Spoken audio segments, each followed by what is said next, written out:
Hannah, we had to make some tough cuts. Hope you understand. Love you. That was the text my sister sent me. No phone call, no explanation, just a casual line that told me I was officially cut from her wedding guest list. I stared at the screen, reading it over and over, waiting for the punchline that never came. I wasn't some distant acquaintance. I was her sister, the same sister who helped her move 3 times, covered her rent when she was broke, and stayed up all night after every heartbreak. My chest tightened, disbelief mixing with a sting so sharp it almost made me laugh. This had to be a mistake, but when I called my mom, she just sighed and said, "It's just a wedding, Hannah. Don't make a big deal." That was the moment I knew if I wasn't invited, I'd be somewhere better. I didn't waste time with pleasantries. "Mom, I just got a text from Charlotte. She says the guest list is finalized and I'm not on it. Is this some kind of joke?" There was a pause long enough for me to know the answer before she spoke. "Oh, honey," she sighed, dragging out the word like I was a toddler throwing a tantrum. "It's just a wedding. Don't make a big deal out of this." "Just a wedding?" My stomach nodded. "I'm her sister," I said slowly, as if maybe she'd forgotten. "How am I not invited to my own sister's wedding?" "She had to keep the guest list small," Mom replied. I almost laughed. "Small?" "She invited 150 people. I just saw the Instagram post." "Well, you know how these things are," Mom said, a light chuckle in her voice. "Weddings are expensive. Maybe she thought you wouldn't mind skipping this one." Wouldn't mind. That phrase hit harder than I expected. I'd been there through every one of Charlotte's crises, helped her move apartments in the middle of winter, covered her rent when she lost her job, even lent her money she never paid back. I'd sat with her through ugly breakups, listening to her cry until 2 in the morning.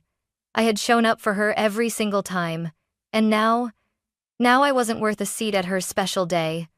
"Oh, stop being dramatic," Mom added, her voice dripping with that dismissive tone she'd perfected. "It's one day. You're overreacting." Overreacting. Right. I knew exactly how this would play out. I'd push back, Mom would brush me off, Charlotte would offer some half-hearted apology later, and I'd be expected to forgive and forget because that's what I'd always done. Not this time. Something inside me shifted, a line drawn in the sand. If I wasn't important enough to be invited, I wouldn't be important enough to show up when they needed me later. "I have to go," I said flatly, hanging up before she could respond. I set my phone on the table, staring at it for a moment. The initial sting of rejection was quickly being replaced by something else: clarity. I didn't have to stay here, stewing while my family played happy little wedding without me. I opened my laptop. If Charlotte could have the happiest day of her life, I could have the best week of mine. Somewhere warm, somewhere beautiful, somewhere far, far away from this mess.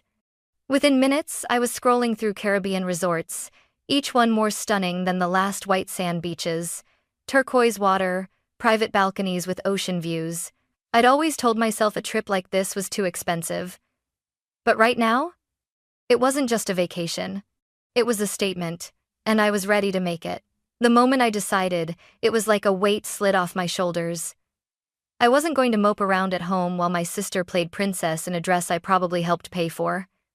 No. I was going somewhere that didn't require a forced smile or a congratulations card. My fingers flew across the keyboard. 5-star resorts. Private beaches. Infinity pools so clear they looked photoshopped.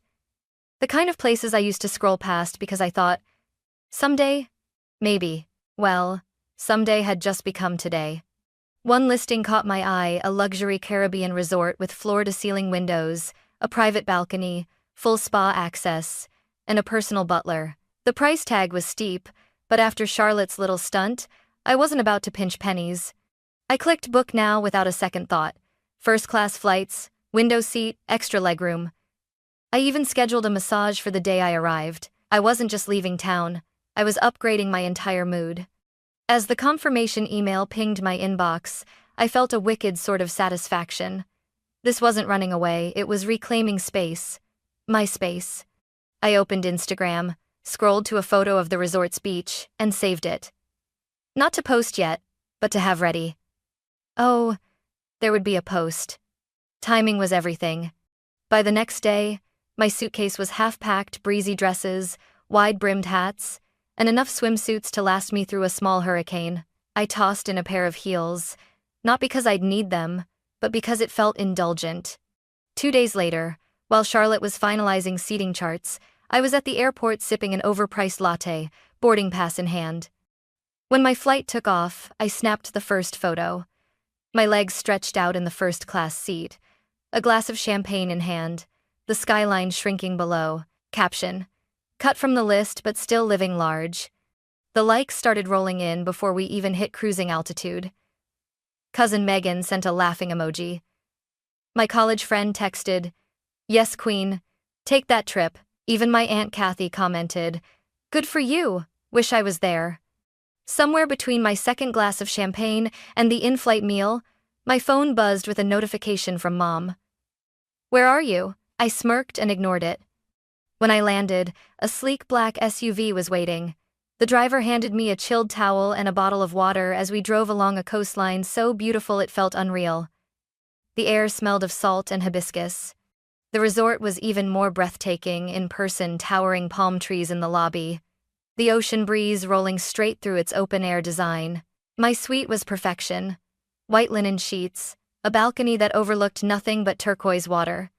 I stood there for a long moment, just breathing it in. Charlotte could have her wedding day. I had my freedom. The morning of Charlotte's wedding, I woke to the sound of waves crashing against the shore. Sunlight poured through the glass doors, casting a golden shimmer across the king-sized bed. My phone, face down on the nightstand, was blissfully silent. I ordered room service before I even got out of bed, fluffy pancakes, tropical fruit, and coffee so smooth it could ruin every cup I'd ever have afterward. I carried my breakfast to the balcony, toes brushing against the warm wood, eyes locked on the horizon. Back home, I imagined my family in chaos. Charlotte barking orders at her bridesmaids, Mom fussing over centerpieces, someone panicking because the caterer was late. The mental picture made my first sip of coffee taste even better. At 10 a.m. While Charlotte was probably getting her makeup done, I was stretched out on a sun lounger by the infinity pool, a martini in hand. I scrolled through vacation blogs on my phone, not to read them but to upload my own. Photo: me. Sunglasses on, hat tilted just right, ocean behind me. Caption: turns out I'm allergic to wedding drama. Within minutes, the comments poured in. My friend Tara: you're glowing. Cousin Megan again: I want your life right now. Even an old coworker chimed in: is there room in your suitcase? The attention wasn't the point, but I'd be lying if I said it didn't feel good. Around noon, I wandered down to the beach, the sand warm under my feet. The water was crystal clear, and I waded in just far enough for the waves to kiss my knees. Somewhere, a steel drum band played. I felt like the main character in my own movie. When I finally checked my phone, there it was, another text from Mom. Are you really missing your sister's wedding for this? You're being petty. I took a photo of my view. White sand, turquoise water, a cocktail in hand. Sent it back with no caption. Then I switched my phone to Do Not Disturb. By late afternoon, I booked a spa treatment, hot stone massage followed by a facial. The kind of pampering I'd never taken the time for before. When I closed my eyes, the only thing I felt was the soft pressure of warm stones along my spine, and the slow, certain realization that I didn't miss home at all. If Charlotte had her special day, this was mine, and I wasn't about to let anyone ruin it.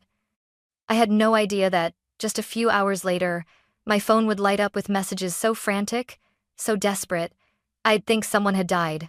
Turns out, something else had Charlotte's picture-perfect wedding. It was just past sunset when I returned to my suite, skin still warm from the day. The balcony doors were open, letting in the ocean breeze, and I just poured myself a glass of wine when my phone lit up over and over, like a slot machine hitting jackpot. At first, I ignored it, probably more comments on my latest post, but then I caught the names flashing across the screen. Mom, Charlotte, Cousin Evan, even Uncle Ray. My curiosity got the better of me. I set my wine down and picked up the phone. The first text was from Mom. Call me. It's an emergency. I rolled my eyes. Everything was an emergency with her if it didn't go her way. I set the phone back down. 30 seconds later, another notification. Cousin Evan. You're not going to believe this. Call me now. Then, Charlotte. Where are you? I need you. The audacity made me laugh out loud. Need me? 2 weeks ago, I was apparently so irrelevant I didn't even deserve a chair at her reception. Now, suddenly, I was vital to the operation. I ignored her. Then came a message from Evan that I couldn't resist opening. The groom left. I froze, blinking at the words. My brain almost refused to process them. Left? I typed back. What do you mean, left? Evan replied instantly. Full meltdown. Big fight during the reception. He just walked out. Gone. No one knows where he is. I sat back, letting the information sink in. Somewhere inside, a tiny voice whispered, "You shouldn't be enjoying this."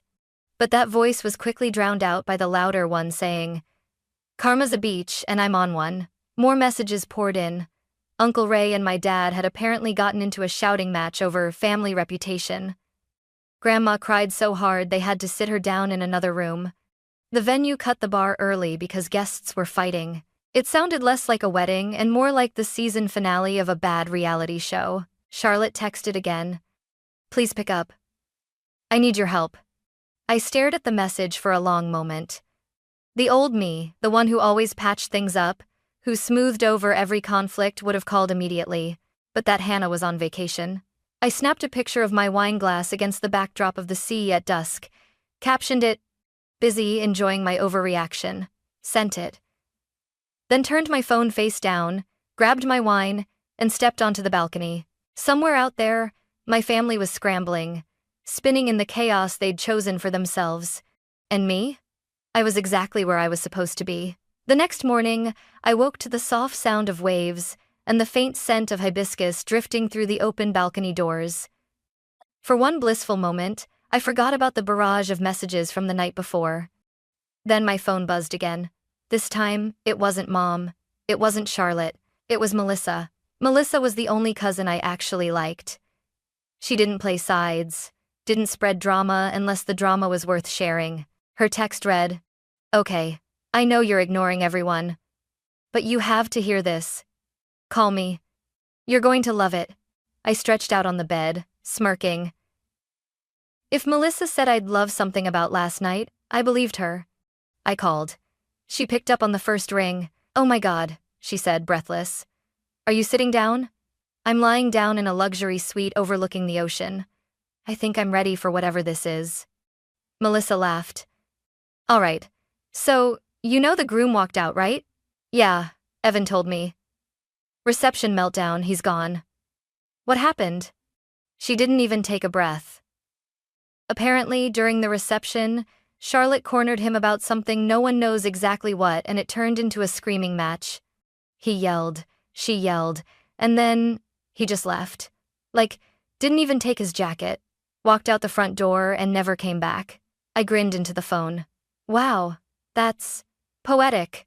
"Oh, it gets better," Melissa said, her voice practically fizzing with glee. "After he left, your dad and Uncle Ray got into it over who was making the family look bad. Full-on yelling match in the middle of the dance floor. Guests were recording it on their phones." I nearly choked on my coffee. "Please tell me someone posted it." "Not yet, but give it time," she continued. Then Aunt Linda started crying. Grandma got pulled into it, and she, wait for it, blamed the entire disaster on Charlotte for not inviting you. I sat up straight. "Grandma said that?" "Oh yeah," Melissa confirmed. "Right there in front of the whole table. She literally said, 'If you'd treated your family better, you wouldn't be alone in your wedding dress right now.'" I clapped a hand over my mouth, trying not to burst out laughing. "That's beautiful." "And then," Melissa said, barely able to keep her composure, "your mom overheard Aunt Lisa agreeing with Grandma and they started fighting. Like, shouting so loud the DJ turned the music down. Meanwhile, Charlotte's in the bridal suite, throwing things, flowers, champagne glasses at her bridesmaids. The image was so absurd I had to put my coffee down before I spilled it. This is unreal." "Oh, and it's not over," Melissa went on. "After all that, your mom actually tried to call the groom's mother to smooth things over." I raised an eyebrow. "And?" Melissa's voice dropped to a mocking tone. "This is your problem now. That's all she said before hanging up. I leaned back against the headboard, grinning so wide my cheeks hurt. You're telling me the same people who made sure I wasn't invited are now blaming me for not being there to save the day? Exactly, Melissa said, laughing. They're saying if you'd been there, you would have talked him down or fixed everything like you always do. I took a long, slow sip of coffee. Melissa, do you know what the best part of this is? What? I don't care. Melissa burst out laughing so hard she had to catch her breath. God, I love you for that. Seriously, Hannah, you did the right thing. Of course I did, I said. They wanted a wedding without me. Now they have a wedding disaster without me. Seems fair. We said our goodbyes, and I hung up feeling lighter than I had in years. I padded out onto the balcony, the sunlight warming my skin. Below, the waves curled lazily onto the shore, glittering in the morning light. I raised my coffee mug toward the horizon like a toast to freedom, to peace, and to karma doing my work for me. Somewhere back home, my family was trying to stitch together the tattered remains of Charlotte's perfect day. Me? I was already planning which tropical drink I'd order next. By midday, I'd already had 2 mimosas and a dip in the infinity pool when my phone lit up again. Despite having Charlotte, Mom, and half the family blocked, messages still slipped through from unfamiliar numbers. It was like they were playing tag team with every device in the family. Unknown number. We need to fix this before it's too late. Another. Your sister is devastated. Call your mother. Then, as if she knew exactly how to cut through the noise, Melissa's name appeared. Heads up, your mom is trying to gather the family for a discussion when you get back. I laughed out loud, startling the woman in the lounger next to me. A family discussion was code for one thing. An ambush disguised as a heartfelt talk, designed to guilt me into fixing everyone else's mess. I thumbed out my reply. Thanks for the warning. I won't be there. Melissa texted back almost instantly. Wait, what do you mean? I'm extending my trip. I could almost hear her gasp through the screen. That's iconic. Tell me everything when you get back. I grinned, closed the message, and opened my laptop. In less than 5 minutes, my return flight was canceled and my suite reservation extended by another full week. The confirmation email popped up with a little digital ding, and I swear it felt like freedom in my inbox. I wasn't just skipping their meeting, I was removing myself from their emergency contact list permanently. By the time the sun began to set, I was sitting under a shaded cabana, sipping something blue with a tiny umbrella, when I decided to send one last message to both Charlotte and Mom before reblocking them. Oh, so now you want me around? Sorry, I'm too busy enjoying my overreaction. Have fun cleaning up your own messes. Hit send. Blocked. Done. The relief was instant. For years, I'd been the one everyone called when things went wrong. Lost keys, bad breakups, rent due, family fights. My role had always been the fixer, the one who swallowed her own needs to patch everyone else's problems. Not anymore. That night, I treated myself to a 5-star dinner by the water. The steak melted like butter, the wine was deep and velvety, and the only conversation I had was with the waiter, who smiled without expecting me to solve his life. Halfway through my meal, my phone buzzed again. For a moment, I considered ignoring it entirely, but curiosity won. It was Melissa. Charlotte just found out you extended your trip. She's furious. Mom's pacing the kitchen. Dad says good for her. Grandma is now telling everyone the wedding was cursed because you weren't there. I actually laughed so hard I had to put my fork down. Cursed, huh? Maybe she was right. After dinner, I walked along the beach, the warm water brushing my ankles, the moonlight painting the waves silver. For the first time in years, my mind wasn't busy rehearsing how to fix someone else's disaster. It was just quiet. Back at the suite, I poured myself a final glass of wine and sat on the balcony, watching the tide. In the distance, I could see the faint flicker of boat lights, the gentle pulse of the ocean. Charlotte's wedding had fallen apart. My family was running in circles, chasing pieces they'd never fit back together. And I was here, thousands of miles away, finally learning what it felt like to put myself first and like it. I took one last sip, set down the glass, and whispered to no one in particular. Not my circus, not my monkeys. The waves rolled in like applause. The first morning of my extended stay, I woke up without an alarm. No buzzing phone, no half-panicked voice on the other end of the line. Just the slow, steady rhythm of the ocean and the smell of fresh coffee drifting in from the breakfast cart the staff had wheeled onto my balcony. For years, my mornings had started with other people's problems. Voicemails from Charlotte about rent, texts from mom about family drama, messages from coworkers about last-minute deadlines. But here, the only decision I had to make was whether I'd spend the day by the pool or down on the beach. I wrapped myself in the plush white robe the resort provided, took my coffee to the balcony, and let the warmth of the sun soak into my skin. For the first time in, honestly, maybe forever, I didn't feel like I owed anyone anything. Melissa sent the occasional text, little updates from the front lines of the family implosion, but she knew better than to bombard me. One morning's gem. Charlotte is trying to organize a makeup ceremony. Half the family says no. Aunt Linda says she's still hungover from the original wedding. I laughed out loud. There was something poetic about watching them try to duct tape the pieces back together without the one person who used to be their glue. In the afternoons, I'd wander into the spa for treatments I didn't even know I needed. Sea salt scrubs, aromatherapy massages, facials that made me feel like my skin was breathing for the first time. In the evenings, I'd eat by the water, the air warm against my shoulders, the sound of the waves a constant backdrop. Somewhere out there, the family narrative was probably shifting. By now, I was sure I'd gone from overreacting to selfish to cold. And maybe they were right if selfish meant finally taking care of myself. On the fourth day of my extended stay, I took a sunset cruise. The sky bled orange into pink, into deep purple, and as I stood at the rail, the breeze in my hair, I realized I didn't miss them at all. Not the way I thought I would. What I missed, if anything, was the version of me who used to believe showing up for people who wouldn't do the same was some kind of virtue. She had been tired, she had been taken for granted, and she was gone now. When the boat turned back toward the shore, the lights of the resort glittering in the distance, I made myself a quiet promise. This peace, this sense of freedom, wasn't going to end just because the trip eventually did. On my last evening at the resort, I sat barefoot on the balcony, a glass of champagne in hand. The ocean stretched endlessly before me, the sky melting into shades of gold and coral as the sun dipped low. Back home, I imagined Charlotte still chasing after scraps of her makeup ceremony, Mom pacing the kitchen, half the family avoiding group chats altogether. It wasn't my business anymore, and for once I meant that. I took out my phone not to check their messages but to capture the view. The picture was perfect. The curve of the shoreline, the shimmer of the water, the soft glow of the sky. I posted it with one final caption: "Peace looks good on me." Within minutes, the likes and comments rolled in, friends cheering me on, old acquaintances sending heart emojis. But this time, I didn't post for them. I posted for me. I raised my glass to the horizon, letting the quiet sink deep into my bones.